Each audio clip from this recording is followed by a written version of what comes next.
Hi friends, இன்றைக்கி நம்ம ஒரு 5 நிமிஷத்தில் ரொம்ப டேஸ்ட்டாக அதே சமயம் ஈஸியாக செய்யக்கூடிய ஒரு ரெசிபி தான் பார்க்க போகிறோம். அது என்னென்னு பார்த்தீங்கன்னா தக்காளி ரசம்.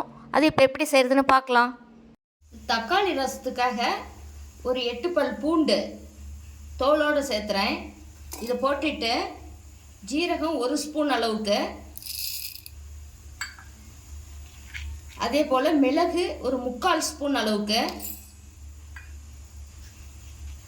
கொஞ்சமாக 1/4 டீஸ்பூன் அளவு கொத்தமல்லி விதைகள், ஒரு 10-12 வெந்தயம், இது வாசனைக்காக. இதை கொரகொரப்பாக அரைச்சி எடுத்துக்கலாம். ரசத்துக்கு ஜீரக மிளகு அரைச்சி எடுத்தாச்சு. இது மாதிரி கொரகொரப்பாக இருக்கணும். இப்போ ரசம் தாளிக்கிறது எப்படின்னு பார்க்கலாம் வாங்க. தக்காளி ரசத்துக்காக நான் கொஞ்சமாக புளி எடுத்து ஊற வச்சு வச்சுருக்கேன். இது ஒரு அரை மணி நேரம் இருக்கும் ஊறி இருக்கு. இதுக்கு நம்ம 2 தக்காளி போட்டுக்க போகிறோம்.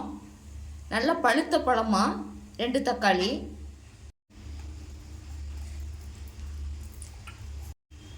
இந்த பழத்தை நல்லா கரைச்சி எடுத்துக்கலாம். இது பழம் நல்லா பழுத்த பழமாக இருக்கணும். பழம் நல்லா கனிஞ்சிருக்கணும். அப்போ தான் ரசத்துக்கு நல்ல சுவையை கொடுக்கும். இப்போ இந்த அளவுக்கு கரைச்சி எடுத்துக்கிட்டோம். இப்போ நல்லா கரைச்சி எடுத்தாச்சு பாருங்கள்.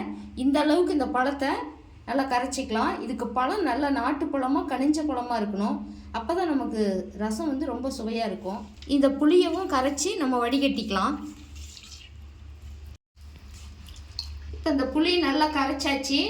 கரைச்சிட்டு இந்த சக்கையை பிழிஞ்சு எடுத்துடலாம். எடுத்துட்டு இந்த புளி தண்ணியை அந்த தக்காளியோடு சேர்த்துக்கலாம்.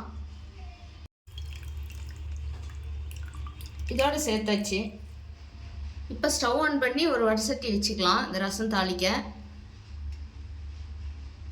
இது கொஞ்சமாக எண்ணெய் ஒரு 1.5 ஸ்பூன் அளவுக்கு சேர்த்துக்கிறேன். இது எண்ணெய் காஞ்சிருச்சு. கடுகு கொஞ்சம் சேர்த்துக்கலாம்.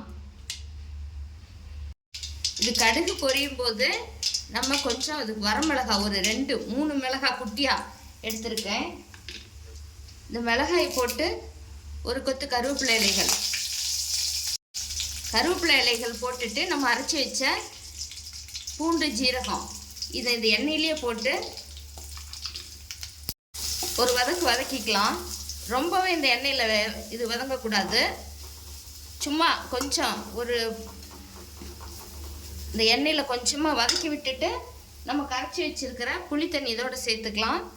இதுக்கு கொஞ்சமாக பெருங்காயத்தூள்,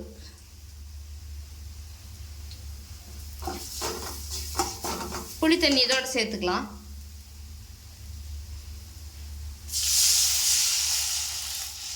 இது வந்து நான் இப்போ சேர்த்துருந்த தண்ணியோட அளவு ஒரு 3/4 லிட்டருக்கு இருக்கும்.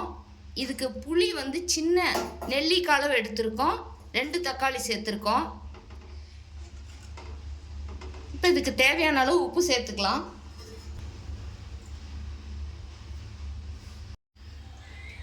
கொஞ்சமாக மஞ்சள் தூள் சேர்த்துக்கலாம்.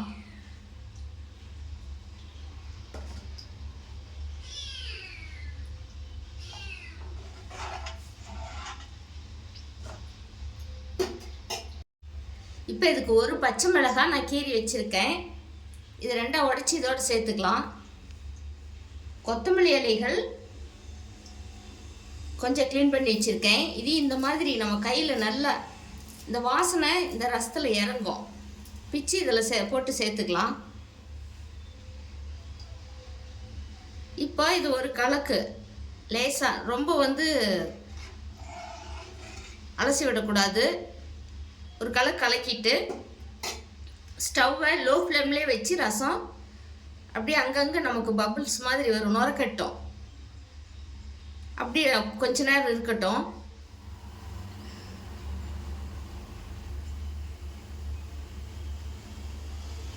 இந்த மாதிரி லேசாக அங்கங்கே நுரக்கட்டுது பாருங்கள்.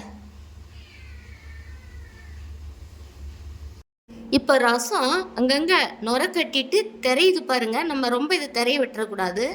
அது தெரிய ஆரம்பிக்கும் போது ஒரு 1/2 டம்ளர் தண்ணி விட்டுட்டு ஸ்டவ் ஆஃப் பண்ணிடணும்.